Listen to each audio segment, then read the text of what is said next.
materi sedikit materi yang mau diberikan oleh kakak mahasiswa. Tolong didengarkan dengan baik, dipahami. Nanti kalau mungkin ada yang mau ditanyakan silakan kakak. Nah, sudah pernah belum? Silakan Kak. Silakan. Mungkin bisa memperkenalkan diri dulu. Ya. Dua ya, berdua ya? Oh, bertiga. Silakan dikenalkan. Halo semuanya.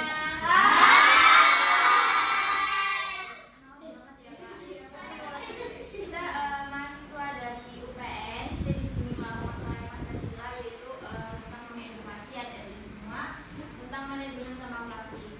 Jadi kami mau memperkenalkan diri dulu. Saya Ridwan Simbolon. Kakaknya Lisa Maulidi Nuris. Saya Kevin Ramadan Ardana. Oke. Jadi bisa dipanggil kalau saya Liwa, kalau ini Nisa, dan yang itu Alvin. Oke. Jadi ini siapa? Nisa. Ini makan Nisa. Liwa. Liwa ya. Nah ini Nisa. Ini siapa? Kevin. Sudah kenal ya? Nah, berarti tolong didengarkan baik-baik apa yang akan disampaikan oleh Kak Liwa, Kak Nisa, dan Kak Kevin. Bisa? Oke, silakan ya Kak. Kita mulai ya adik-adik ya. Sekarang sebelumnya ada yang tahu nggak ini sampah plastik itu apa aja? Ya, udah. Lagi apa? Ini Pak. Ada lagi. Plastik. Ya benar. Kaleng itu terbuat dari plastik. Betul. Nah jadi kita ini mau mempelajari tentang manajemen sampah plastik. Karena sampah plastik itu kan bahaya ya untuk bumi kita ya. Next Kak. Apa sih itu sampah plastik? Sampah plastik adalah bahan bekas atau sisa pakai yang terbuat dari material sintesis atau polimer seperti kantong, botol atau kemasan makanan yang sudah dibuang seperti yang adik-adik bilang tadi. Nah, kenapa sih sampah plastik itu menjadi masalah? Nah, karena plastik itu sulit terurai dan butuh ratusan tahun. Jadi kita tuh terlalu banyak pakai plastik sekali pakai yang mengakibatkan sampah itu jadi menumpuk. Apa sih dampak dari sampah plastik ini pada alam dan juga diri sendiri? Yang pertama pada alam, bagi tanah yaitu akan susah menyerap air dan yang kedua air dan laut bahkan mencemari dimakan hewan laut seperti ikan, penyu dan hewan laut lainnya. Ini adalah udara itu jika dibakar kami akan beracun dan ketika di ekosistem hewan terperangkap atau mati karena menelan sampah plastik. Nah lalu pada diri sendiri itu banyak mikroplastik atau plastik kecil yang masuk ke tubuh kita dari makanan ataupun minuman. Serta zat kimia di plastik itu bisa mengganggu kesehatan tubuh dan pernapasan. Jadi ada 3 cara buat menangani sampah plastik. Yang pertama ada reduce, yang kedua ada reuse, yang ketiga ada recycle. Reduce itu mengurangi penggunaan sampah plastik. Contohnya bisa bawa botol minum sendiri atau bawa tempat makan sendiri. Jadi nggak beli di luar, mengurangi sampah plastik. Terus ada reuse, memanfaatkan kembali sampah plastik. Bisa contohnya botol plastik ini nanti jadi pot bunga atau bikin tanaman kita buah itu. Terus ada recycle, daur ulang, mengolah plastik jadi bahan baru. Contohnya kayak kantong plastik atau kresek jadi polybag tanaman.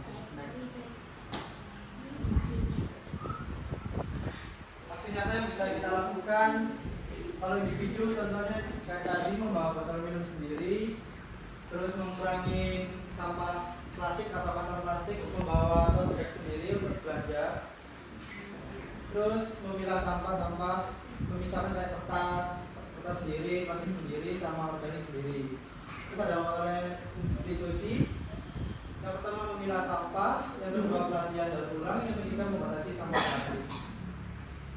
Nah oke, jadi kan sudah dijelaskan nih tadi sama Kak Liwa, Kak Kevin sama Kak Nesa.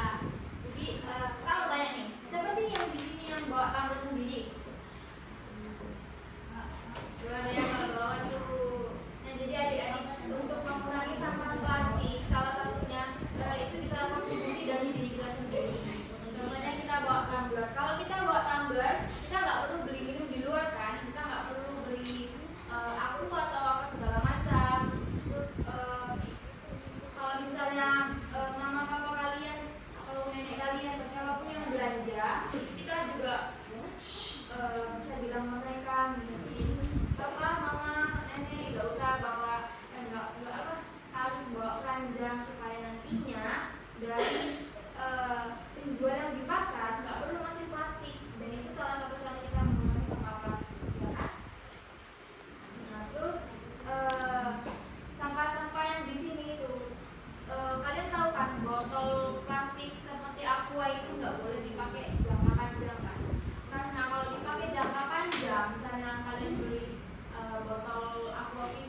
Ini makan. Yang